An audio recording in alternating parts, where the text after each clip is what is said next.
This is episode 29 of Talk That Talk. I'm your host, Fallon Stokes, and I have another special guest with me today for this episode. I have Greg Barnett, NFL agent, is a native of New York, born in White Plains or raised in White Plains, New York.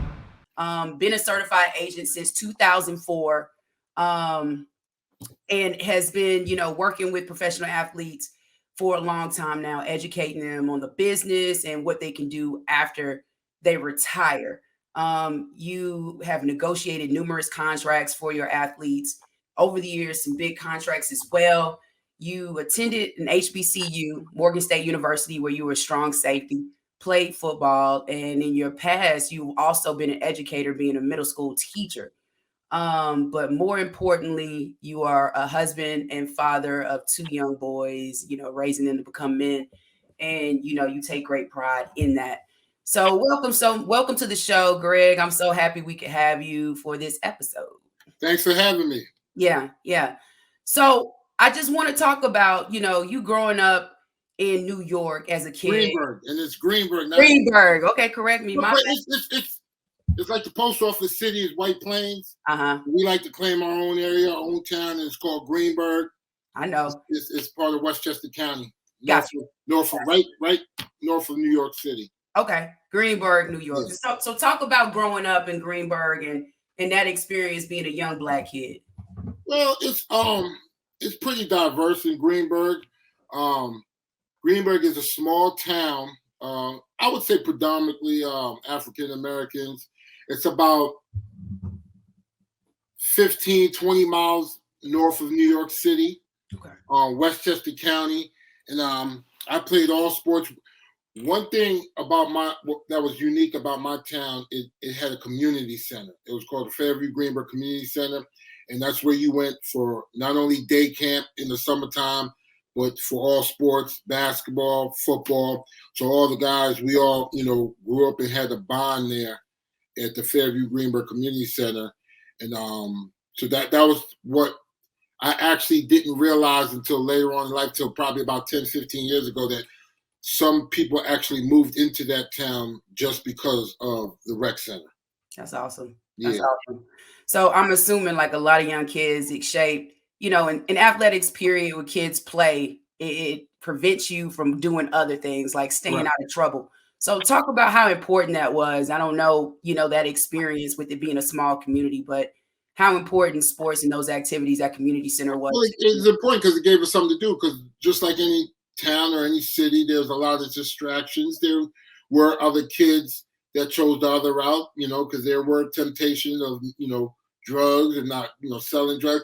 I wouldn't say too much about gangs back then, not where we live, but there was, mischievous things that kids would get into if they didn't choose the path to go to the community center and take advantage of the sports and the day camps that they offered. And that day camp was a huge day camp that we did trips all over the metropolitan area. So, throughout that day camp, I got to learn New York City. Every year we go to the Museum of Natural History down in Manhattan, Times Square, things like that. So it, introduced us to, things outside of, Greenberg and outside of Westchester County. Right, gave you exposure. So when did it start that you wanted to play college football on the collegiate level? I know you said you played different sports, but when did football become your passion or your number one? Probably about 10th grade, I realized I actually loved playing basketball more. And if I was better in basketball, I would probably try to do basketball in college. But I was better in football. So about 10th grade, I realized that I had a chance to go to college for free and started taking that more serious. I still played high school basketball. Unlike now, it's so hard to play multiple sports in high school because it's like 10, 12 months each sport. Right. Travel basketball, football, 7-on-7, and then, down here they want you to run track. So, and I did do track in high school for a minute, but at that point, about 10th grade, I realized that I could have a shot at playing college football. Okay. Were you highly recruited? What was that experience like? I was at a public school that in our area is called Woodlands High School, but then my last 2 years, I went to a private school in North Westchester It was a boarding school. You would board from Monday through Friday and come home on the weekends. It's about 45 minutes up from my house, about 35 minutes, called the Harvey School. So that was a private school. And from there, when you say heavily recruited, not for at the HBCU level, yes, in FCS, which is Division I AA at that time. New York's not really known for football, so it's not like down here where these recruiters come to every school and they flood the Atlanta airport every year recruiting trails. Up in New York, it's really basketball. Got you. Yeah, that is the basketball state. So you decided to go to Morgan State. What went into that decision of going? I see you said you were highly recruited by a lot of HBCUs, but Morgan State. I always told myself that if my dream school living in New York was Syracuse. Mm-hmm. That was my dream school. And I always told myself, if it wasn't going to be Syracuse on TV or a big TV school, I wanted to go to HBCU because back then, I have an older brother. He's 2 years older than me. And starting about like high school, him and his homeboys was always going to Howard homecoming. Okay. So up in New York, you hear a lot about Howard, somewhat Morgan, Hampton. So a lot of the upperclassmen at our high schools, they were going to like your Hamptons, your Howards, your Norfolks. And that's what you was hearing a lot about. Also in middle school and high school, I'm telling my age at this, but one of my favorite shows was Different World. So you got to watch that and see what was going on. It was just so exciting to me. And then also going back to the community center, we took trips down to there was a club there called MLK Club, Martin Luther King Club. It was during the year, and we would go meet there every Tuesday or Thursday after school in the evening, and they would just introduce us to different things. And every year they would take us down to the Maryland area and visit Coppin State, Morgan, Howard, and those schools. And they even took a yearly trip down to Atlanta to the AU Center. And I never got a chance to get on that trip, but that's what you hear a lot about. That's what you hear a lot about growing up in New York is the HBCUs. Okay. Well, then, of course, School Days, one of my favorite movies. Looking at that, it's just like, okay, if we ain't going to be on TV, I might as well go somewhere and have some fun. Oh, man. So after you graduate from Morgan State, your playing career, you decide to go into education. You got your degree in elementary education. So what made you decide that you wanted to be a teacher? The last couple of years of high school, after I left the camp, they do a good job of hiring, high school kids to work the camp as camp counselors. And I was always a camp counselor. My last year before I went to college, and this is funny, a lot of people don't know this, but I was a lot that we grew up with. I was a reading teacher at the camp. And I enjoyed, working with the kids, you know what I mean? And being in that setting. Mm-hmm. So, being a camp counselor from like 14 all the way up to high school, then the last year being a reading teacher, I told myself, okay, that's something I can fall back on. At that time, all you would hear is a shortage of black men and teachers. You graduate, you get a definite job. So I said, let me major in that so I know I can get a job, but I also know I want to work in sports.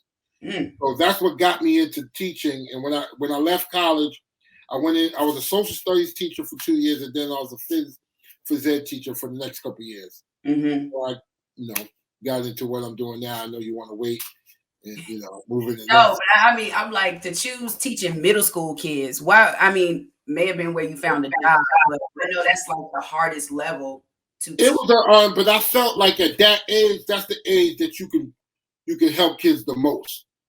Elementary kids, I wasn't doing elementary. I wasn't doing them babies. I couldn't do them babies, High school, I figure a lot of those kids, sometimes they know what they want to be. They're either athletes, they're either thugs, they're either nerds, they're either whatever it may be. Right. I think middle school, they come in at 6th grade and they still trying to find themselves by 8th grade, you know what I mean? So I just felt that was that middle ground, you know what I mean? Okay. And in high school is I was in the Baltimore area, you know what I mean? So I just Middle school is where I chose it. I could have gotten a job at any level. Mm-hmm. I chose middle school. Yeah, I know that's where you can have the most impact. It is impactful Right. at the age and Right. stage. So yeah, you said it a few minutes ago or a little bit ago, but so you decide to transition and become an NFL agent. When did you come up with that decision, and what allowed you to fulfill that dream or that opportunity? Well, being a former athlete at that point, still called myself an athlete.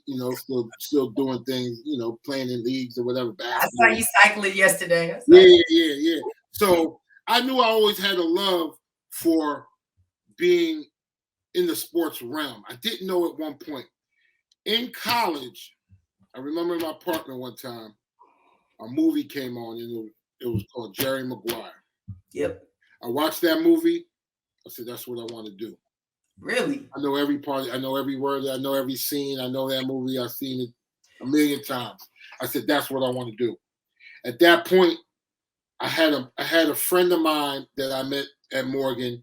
He had a friend that had a sports marketing company in Philadelphia.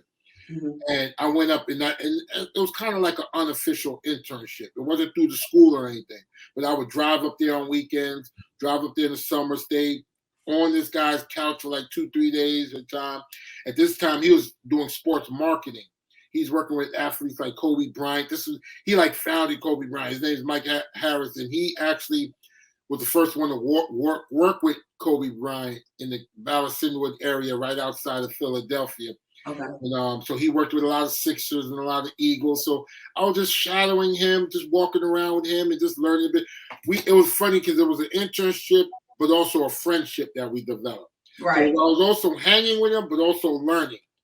At that point, he's the one who introduced me in 1999 to Joe Siegel. Mm-hmm. Is somebody who at first worked for, and now I'm partners in the firm with Joe. Yeah, that's awesome. That's awesome. So what would you say from your experience of being a middle school teacher or just an educator? How have you transitioned what you've learned from that experience into being an NFL agent and helping your clients? Being able to relate to kids. You got kids at that age, they're in middle school, they're athletes, but even more important, because I was coaching too. I forgot to mention that too. I was coaching middle school, I was coaching high school basketball, coaching a little football in the Baltimore area. So I was doing a lot of coaching and dealing with parents. Dealing with parents at that level also helps you transition to what I'm doing now. So working with high school athletes, coaching high school, and dealing with parents, and working, coaching AAU a little bit in Baltimore, it's kind of it ties in together with the same. Okay, I feel you. So like in working with your clients in education, like educating them on like financial or having better financial education, what to do post retirement. What are some ways that you are just really trying to teach your clients about how to plan for the future and post-career? Well, I usually, with my players, and you got to get them to give into this and want the help, accept the help. I don't do financial planning. That's for financial advisors. I'm not certified in that, and that's something different from an agent. Should be checks and balances, so I don't go and try to represent them in terms of where to put your money and what to invest in. However, I do like to help with career planning and life after football. It's so funny. That's one of my books here, my presentation books, and when I'm presenting players is life after football, and it's just examples of things we've done for our players, on how we help them, buy franchises, get jobs, whatever it may be, help them, just career planning, different things. Some guys are commentators, so that's one aspect that I love to do is life after football. Yeah, no, that's so important, and you see a lot of athletes falter or just fall down after their careers are over because they just don't have a career path or plan after football. Correct. But let's jump into this NIL. So that's been a hot topic, a really big topic over the last few years. Just giving it some background, Ed O'Bannon was one of the pioneers in starting this whole, of seeing his image on a video game. And it's like, how are they using my image and I'm not receiving any type of financial benefit from it? But finally, athletes can now sign endorsement deals and receive money through these endorsement deals to be sponsors or just to advertise different products or brands. The institutions cannot pay them directly, so it's not paying athletes, but athletes can find opportunities for themselves. What do you think about this idea and this rule finally going into effect where college athletes can get paid for their name, image, and likeness? I think it's excellent. I think it's great. I think it was long overdue. Mm-hmm.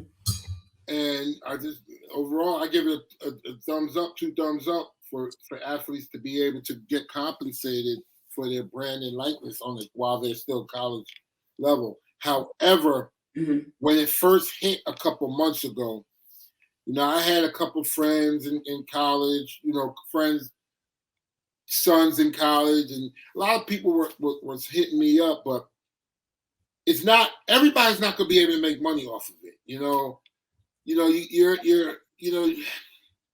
not to down you, but you don't get in the game. You're at a small school. A brand's not going to give you money. Right. I mean, bottom line, you're at a D3 school. You don't get in, but yet you're trying to figure out how to make money. That's going to be hard. You know what I mean? Mm-hmm. So, and it's so funny. I read one time about a scout on Twitter. I don't know who it was, but he made a good point. And he said a lot of these guys, those NFL scouts, he's like, they're worrying about their brand. They need to worry about their brand on the field. Not worrying about trying to make money. You get in the weight room, get in the gym. You know what I mean? Because that's where the real money is. You know what I mean? Right. Fixing a couple nickels. You know what I mean? The fast nickel. Wait for the slow down. You know what I mean? So that's what's important. That's what I see going on. So it came out real hot, sizzling. And now it's kind of tapering down. I think the main guys can make money, of course, with people like quarterbacks. Basketball guys can make money at big basketball schools. But your quarterback at a school, like of course, the Alabama quarterback. There's no protein there in Alabama. Of course, just as high as the Falcons, in the South. You know what I mean? In terms of brand awareness and marketing. Right. So, you play somewhere, quarterback somewhere like an Oklahoma, there's no proteins out there. Companies out there are going to make offers for you, You're a quarterback with already probably 1.2 million followers at those type schools. They're going to reach out to you to promote their brand and give you some and compensate you. Right. And they said the Alabama quarterback, he's already, or at least by July, he had generated $1 million from off the field endorsements that he's had. And it's also twins in California that have really marketed themselves well to do branding. Even had a billboard on Times Square. So I see the potential, but also what I was reading, like Georgia Tech, they've found an endorsement deal for their athletes. And if they wanted to sign this contract where they get residual benefits, it's a nominal amount. Like they may be making about $600 a semester off of this branding. Right. But do you think the backing of the schools is very helpful in that sense of trying to get endorsements or get money for these athletes? Yeah, but there's so many rules that's not being brought to the forefront that a lot of people don't know. Right. You can't do a deal with, like you can't do a deal with Nike if you're at an Adidas school, things like that. You know what I mean? If Coca-Cola is sponsoring Georgia Tech, you cannot go and do an NIL deal with Pepsi. Right. Things like that. And there's also a lot of laws, a lot of state laws and school laws that you got to go by. And agents are allowed to work with these players. Yeah. Go ahead. But there are state-by-state rules and school rules that we have to abide by. First and foremost, for each state that we have to recruit in, we have to be certified in that state and pay a fee. And that's usually, an annual fee or maybe a biannual fee. And they're coming up with a lot of new rules on if you're going to represent an athlete while they're in college. You know what I mean? All the copy of the contracts have to go to the state Secretary of State and things like that. So there's a lot of red tape also there that people don't know. Got you. So let's talk about that. Since you said these kids can be represented by an agent for these deals, how has that helped you, or how will that help agents in recruiting? I mean, it's giving you a path. We know agents talk to these athletes and may have been, right? And you're allowed to. And that's another thing. People outside the business think, oh, you can't talk to that player, you're on your friend. I can talk to players unless the state rule says you can't talk to them. There are some states are stricter than others. Alabama is a very strict state. Florida has laws where they have to contact you first. North Carolina has very strict laws. They're waiting a lot to lock one of us up. But has it helped you with recruiting athletes? Has it made it a little easier now that you're in this space where you can find endorsement deals for clients prior to being their agent? That's what everybody's doing, going after these kids and trying to represent them for NIL, with hope to get them for their playing contract. But we haven't gotten there. We haven't gotten there yet because, as you know, this came accessible in the summer. Right. So we don't know if everybody's going to be able to sign these kids that they get. I haven't signed anybody for NIL, first of all. But, I see a rack of these marketing companies and all these agents, not to talk bad about anybody, but I see them all rushing and signing all these players. And, they get on Instagram and they say, oh, I posted such and such an NIL. We signed 6, 7, 8 guys this summer. Well, it's October and I haven't seen you do a deal yet for them. Why haven't you posted a deal yet for them? I go to these players' Instagram and Twitter page. I don't see them represent. So was it just a rush to go and say I represent these guys and just to do that, with hopes to get them for, but so that's going to be interesting. You know what I mean? I got you. Those are the ones I'm going after. Okay, so with the NIL, you said, and it hadn't been high, it's just the exposure or what we've seen thus far. A lot of kids not getting the endorsement deals we thought they may have at this point. But the effects of kids making a decision whether to go pro, we see it a lot in basketball where these leagues are coming up or, kids are deciding to go play in the G League or going to play overseas instead of going to college. Potentially, do you think this will attract more kids to come to college or is it going to be the same? I mean, it's still early in the game. Only a select few can do the G League. Okay. Which I don't know if you know about, but that overtime league. That's the one that's starting here in Atlanta, right? Right down the street from you, Fallon, right? Have you seen the new building? I did. I was passing, didn't even know what it was until somebody told me later. Right. That's what's going to be very interesting. So here it is. They're paying, and I don't want to take their luster from them. Maybe we'll talk off camera because I can link you with somebody to get them on your show to talk about this. So I don't want to steal too much of their thunder. But what's interesting in that is they're going after 10th and 11th graders, mostly 11th graders. They're signing 11th graders for 2-year deals. They're paying them 6 figures to play basically in their league. They have about 4 teams. They got a facility in Atlantic Station here in Atlanta, Georgia, and basically they're going to play other prep schools, and they're going to get paid for it. They're going to train. They're going to get, from my understanding, they're going to get financial literacy, things like that. But here's the catch: after those 2 years, you cannot go to college because you are considered a pro athlete. You understand? So with signing with them, and I'm not saying it's a negative, but they're going after guys that's hopefully going to be pros. But, if you're not going to be a pro, what do you do? They are helping you. They're giving you a package, a financial package that if you don't go pro, and when we say pro, that's also overseas or anything. You know what I mean? From my understanding, they are giving you a financial package that if you do not go pro, you can use that to go pay for college. Okay. However, you cannot play because per NCAA rules, you're a pro. So that's a hard decision to make. You know what I mean? Yeah, and I was talking about that, Lee, because it's interesting. I'm just trying to see how it's going to, I guess, work. Because potentially, like you just said, if you have the opportunity to go to college, and get that type of exposure, why play in this league unless you're good enough? And if they can attract those players in high school to get them to come play for, I think it's $100,000 contracts or something like that. While it might be attractive now, but I just don't see the longevity and how it could work over time. And I hate, because I now hope it works, but I have a son, he's in 9th grade. Let's say he was blessed enough right now to get an offer from 2 years from now, going in 11th grade. I would be against it. And I'll tell you why, because I just think there already a lot of kids are missing some best years of your life playing, not only playing college basketball, college sports, but being on a college campus. Experience all the best years of my life, college thus far. Right. Right. My second one would be when these kids get on and have an extra empty nest. I'm gonna really live it up, me and my wife again. But what I want to say is, now you want to go and take away their high school life, going to homecomings, high school homecomings, going to homecoming dance. Yeah.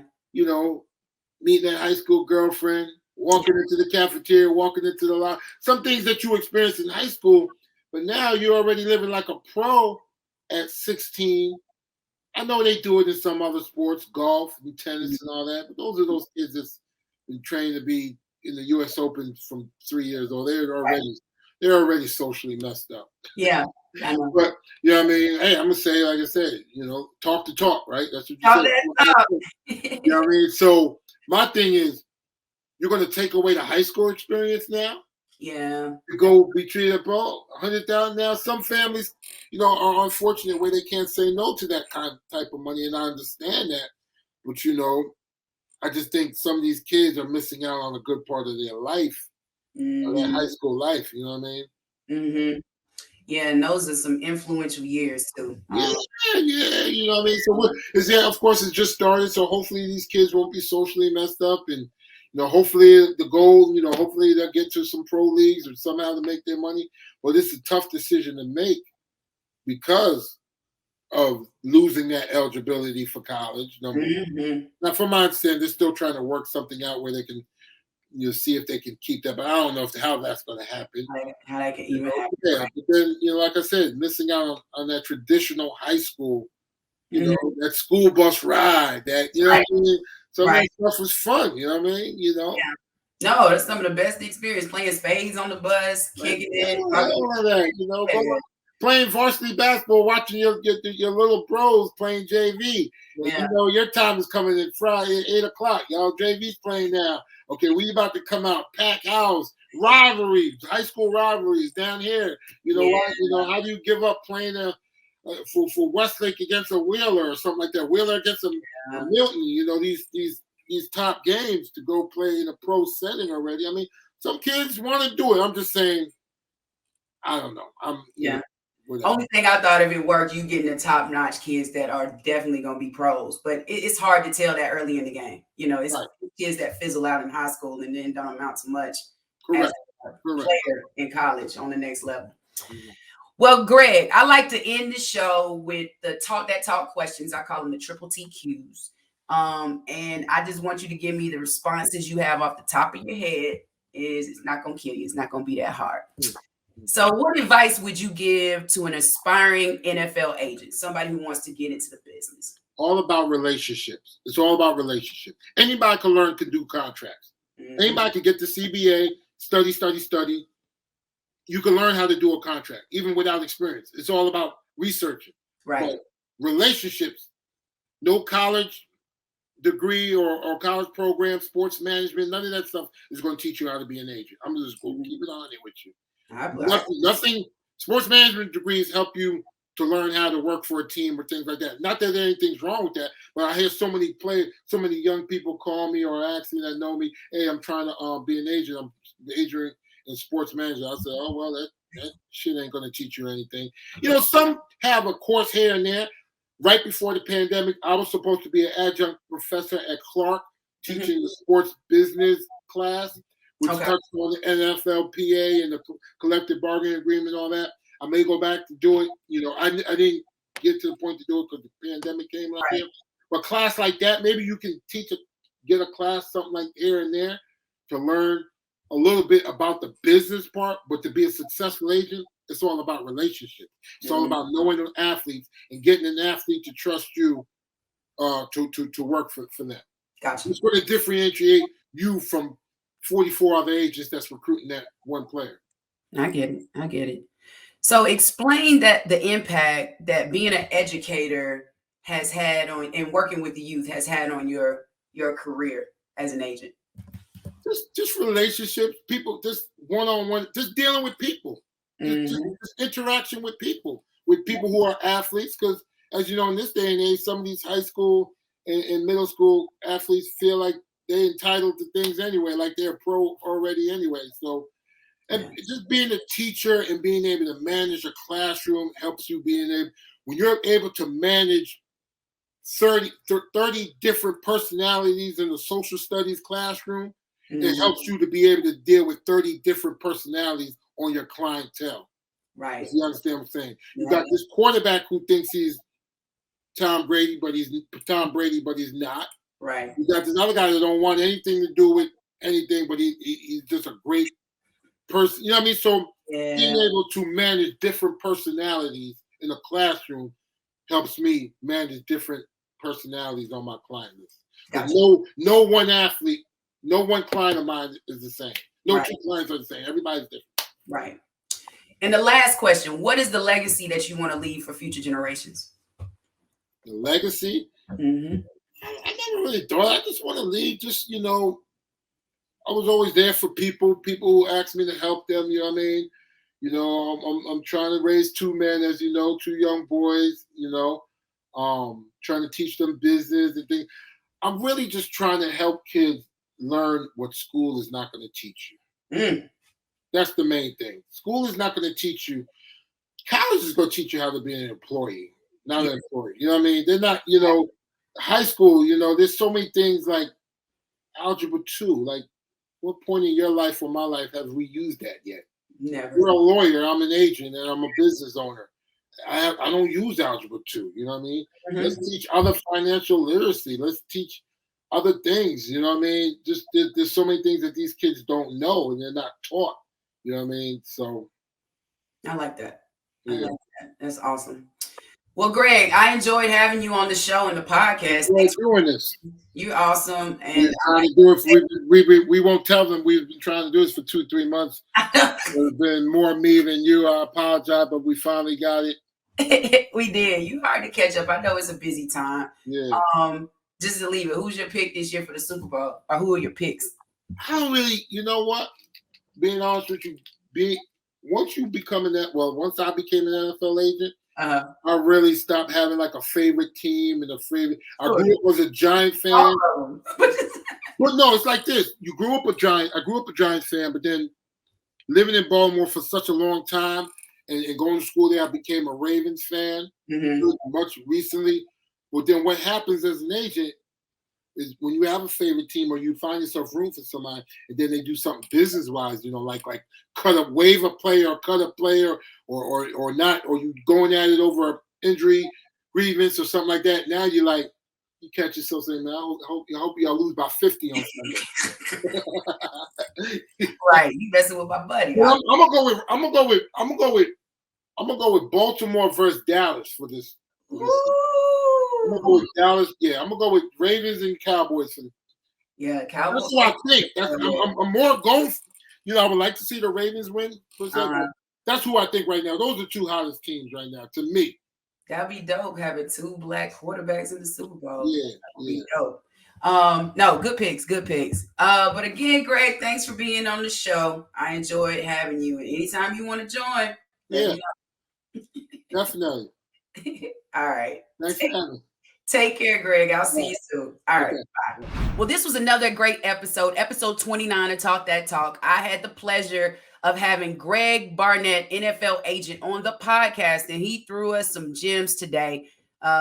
Just going back and talking about growing up in Greenberg, New York, growing up and having a community center in his community that really reached out to the kids and gave him a lot of exposure in sports and just traveling around New York and other states to get exposure at HBCUs, as well as his experience at Morgan State and how he transitioned from a middle school teacher to an NFL agent and just use the skills that he learned from being a middle school teacher and a coach and transitioning in that to deal with different personalities on his client list. So some excellent discussion. And he also provided some great information about the new rules in the NIL, name, image, and likeness, the rule that was recently passed that allows college or collegiate athletes to receive money for endorsements for their brand.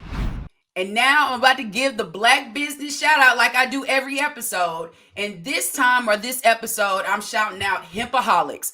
This is a Black and female-owned hemp and CBD store that is selling CBD products, that is helping and teaching their customers about the wellness benefits of using CBD products. And it's owned and run by Dr. Io Gathing, MD, and her husband, Jason Gathing. They've had this business for a couple of years now, and it's been doing great. They're not only selling great CBD products, but they're also educating their customers on the wellness benefits of these products to eliminate some of the drugs that, you know, we have used in this country for years, that we've used for different ailments, to try and give some healthy alternatives and the great benefits of using their products. And they're also educating their customers. They have an ebook that's on their website right now. So you need to go to the website and go check out the ebook, make a purchase. And then in the upcoming weeks, they're going to start a course in training their customers of how to get in the industry, how to start your own CBD business, and how to educate. And this is a doctor-approved company. The products are doctor-approved. You have an MD that owns it. But when you get a chance, go check out the website, Hempaholic LLC, and then become a Hempaholic, because that's what it's about. And that's the Black business shout out for the week. This was another great episode again. Thank you, Greg Barnett, for joining the show. It was informative, and you need to check this one out. We're winding down the season. I'm going to come back with you for one more episode for season 2. But again, this was episode 29. See you next time.